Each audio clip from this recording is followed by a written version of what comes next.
బోధన్ తెలంగాణలోని నిజామాబాద్ జిల్లాలోని ఒక ప్రాంతము. బోధన్ నిజామాబాద్ జిల్లాకు 30 కిలోమీటర్ల దూరంలో ఉంది. బోధన్ ప్రాంత జనాభా 2011 లెక్కల ప్రకారం 77,573.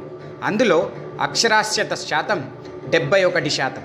ఈ ప్రాంతం మొత్తం 21.4 కిలోమీటర్ల విస్తీర్ణంలో ఉంది. ఆసియా ఖండంలో రెండవ అతిపెద్ద చక్కెర కర్మాగారం బోధన్లోనే ఉంది. అయితే బోధన్ ఒకప్పుడు మహాజనపదంగా ఉండేది. బోధన్ ప్రాంతానికి 5,000 సంవత్సరాల చరిత్ర ఉంది. అయితే బోధన్ పట్టణ చరిత్ర గురించి ఇప్పుడు తెలుసుకుందాం.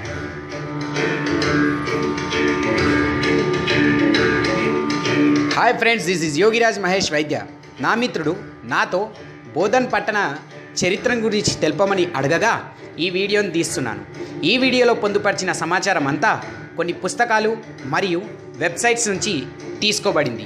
ఏవైనా చిన్న చిన్న తప్పులుంటే క్షమించగలరని ప్రార్థన. మీకు కూడా ఏదైనా టాపిక్ మీద వీడియో కావాలంటే నా FB ఐడి లేదా నా వాట్సాప్ నంబర్కి మెసేజ్ పెట్టండి. నా FB ఐడి yogiraj.vaidya@gmail.com మరియు నా వాట్సాప్ నంబర్ 72073777736.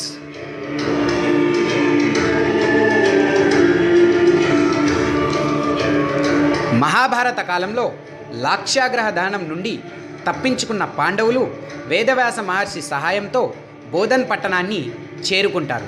అప్పట్లో బోధన్ ప్రాంతాన్ని ఏకచక్రపురం అని పిలిచేవారు. ఇక్కడే భీమసేనుడు బకాసురుడు అనే రాక్షసుణ్ణి సంహారం చేశాడు. ఆ కాలంలో బోధన్ ప్రాంతాన్ని అస్మక రాజ్యం అని పిలిచేవారు. మహాభారత కాలంలో 16 పెద్ద జనపదాల్లో అస్మక రాజ్యం ఒకటి. అప్పట్లో అస్మక ప్రాంతాన్ని కల్మషపాదుడు అనే రాజు పరిపాలించేవాడు. ఇతను ఇక్ష్వాకు రాజవంశానికి చెందినవాడు అని మహాభారత గ్రంథం ద్వారా తెలుస్తుంది.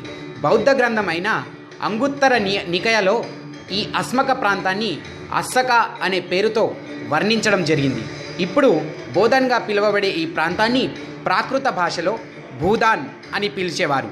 సుత్తానా అనే బౌద్ధ గ్రంథం ప్రకారం అస్సక రాజ్యాన్ని బ్రహ్మదత్తుడు పరిపాలించేవాడని, అతని రాజధాని పోతలి అనే ప్రాంతం ఉండేది అని తెలుస్తుంది. అయితే బ్రహ్మదత్తుడు భూమిని పేద ప్రజలకు దానంగా ఇవ్వడం మూలంగా ఈ ప్రాంతాన్ని భూదాన్ అని పిలిచేవారని తెలుస్తుంది. కాలక్రమేణా ఈ ప్రాంతం బోధన్గా పిలువబడుతుంది.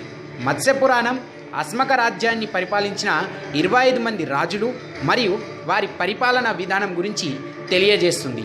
శాతవాహన రాజుల్లో 17వ రాజు అయిన హాలుడు తాను రచించిన గాథ సప్తశతి అనే గ్రంథంలో అస్మక రాజ్యం మరియు భూదాన్ పట్టణ విశిష్టతను గూర్చి తెలియజేశాడు.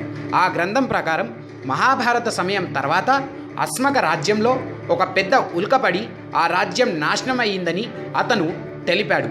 తర్వాత రాష్ట్రకూటమ రాజులకు సామంత రాజులు అయిన చాళుక్యులు క్రీస్తు శకం 8వ శతాబ్దం నుండి 10వ శతాబ్దం వరకు బోధన్ని రాజధానిగా చేసుకొని పరిపాలించారు. వీరు క్రీస్తు శకం 750 నుంచి 973 వరకు దాదాపు 225 సంవత్సరాల వరకు బోధన్ని రాజధానిగా చేసుకొని పరిపాలించారని చరిత్ర ద్వారా తెలుస్తుంది. చాళుక్యుల రాజుల్లో మూలపురుషుడు వినయాదిత్యుడు. ఇతను రాష్ట్రకూట రాజు అయిన దంతిదుర్గుని వద్ద సేనాధిపతిగా చేరి శత్రువుల్ని లొంగని చిత్తూరు దర్గాన్ని జయించి దంతిదుర్గునకు కానుకగా ఇచ్చాడు. అందుకు దంతిదుర్గుడు సంతోషించి వినయాదిత్యునికి బోధన్, కరీంనగర్ జిల్లాలతో కూడిన సాపాలద లక్ష అనే ప్రాంతాన్ని రాజుగా ఇతనికి నియమించాడు. వినయాదిత్యుడు బోధన్ని రాజధానిగా చేసుకొని 125,000 గ్రామాలను పరిపాలించాడు. అతను చేసిన యుద్ధాలకు అతనికి యుద్ధమల్లుడు అని పేరు ఇచ్చారు. వినయాదిత్యునికి ఏనుగులు ఉండేవి. ఆ ఏనుగులు బోధన్ పట్టణంలోని నూనె సముద్రంలో స్నానం ఆడినవి అని సాహిత్య గ్రంథాల్లో ఉంది. ఇతను తన రాజ్యాన్ని బోధన్ నుండి చెన్నూరు వరకు విస్తరించాడు. యుద్ధమల్లుడు తురుష్క, యవన, కాంబోజా, ఆశ్మీర, నేపాల, కళింగ దేశాలను జయించినట్లు కొల్లిపర తామ్ర శాసనం ద్వారా తెలుస్తుంది. పంపకవి కన్నడ భాషలో రాసిన విక్రమార్జున విజయం అనే గ్రంథం ద్వారా యుద్ధమల్లునికి గజబలం ఎక్కువగా ఉండేదని తెలుస్తుంది. యుద్ధమల్లుని తర్వాత బద్దెగా ఆరికేసరి నరసింహుడు కొంతకాలం బోధన్ నుండి వెమ్లవాడను తమ రాజధానిని మార్చుకొని వెమ్లవాడను రాజధానిగా చేసుకొని పరిపాలించారు. తర్వాత రెండవ ఆరికేసరి తిరిగి వెమ్లవాడ నుండి బోధన్ని రాజధానిగా మార్చి బోధన్ని రాజధానిగా చేసుకొని తన రాజ్యాన్ని పరిపాలించాడు. వెమ్లవాడ ప్రాంతంలో ఉన్న ఆదిత్య ఆలయం ఇతని యుద్ధమంత్రి నిర్మించాడు. కన్నడ ఆది కవి అయిన పంపకవి రెండవ ఆరికేసరి ఆస్థాన కవి. పంపకవి రచించిన విక్రమార్జున విజయం కన్నడ భాషలో నేటికి సాటిలేని అద్భుత కావ్యం. విక్రమార్జున విజయంలో పంపకవి ఆరికేసరిని నాయకునిగా అర్జునునితో పోల్చి మహాకావ్యంగా తీర్చిదిద్దాడు.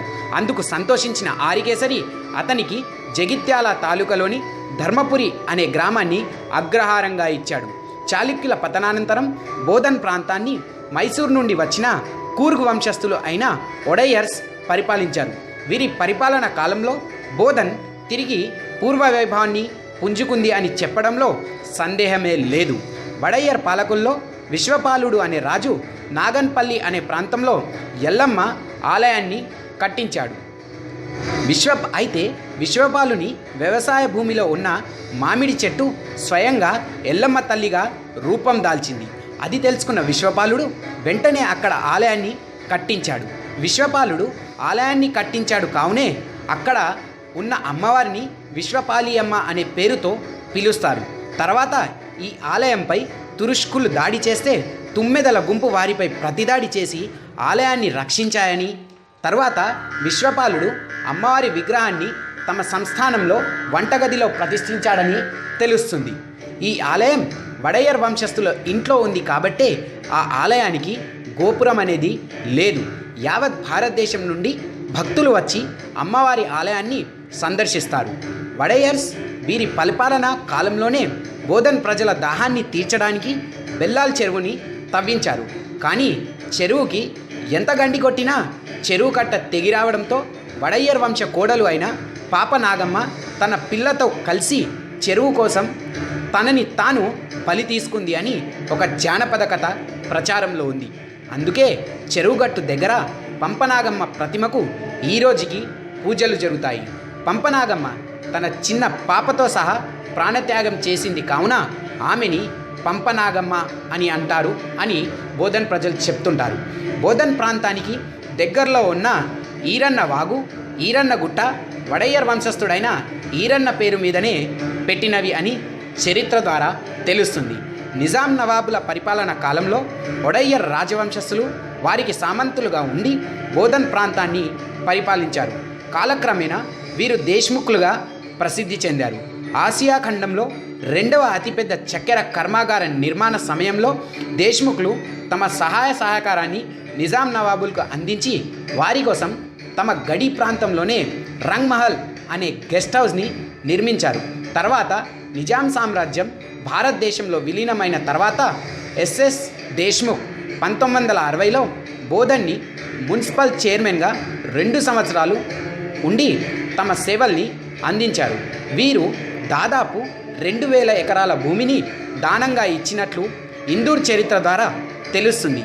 ఈ రోజుకి ఎస్ఎస్ దేశ్ముఖ్ కుమారుడైన అజయ్ రాజేందర్ వడయ్యర్ న్యాయశాస్త్రంలో పట్టాని పొంది కూడా వ్యవసాయం చేసుకుంటూ బోధన్ ప్రజలకు ఎల్లవేళలా తమ సహాయ సహకారాల్ని అందిస్తున్నారు.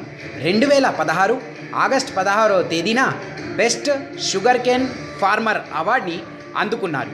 ఈ అవార్డు దేశం మొత్తం మీదుగా 7గురికి మాత్రమే దక్కింది. రాజవంశంలో పుట్టి న్యాయశాస్త్రంలో పట్టా పొంది కూడా ఈ తరం యువకులకు మార్గదర్శకంగా ఉంటూ వ్యవసాయం చేస్తూ పట్టణ ప్రజలకి తమ సహకారాన్ని అందిస్తున్న అజయ్ రాజేందర్ వడేయర్ గారికి ఎ బిగ్ సెల్యూట్. బోధన్ పట్టణ చరిత్రను చెప్పడానికి నా వయస్సు, నా అనుభవం రెండూ సరిపోవు.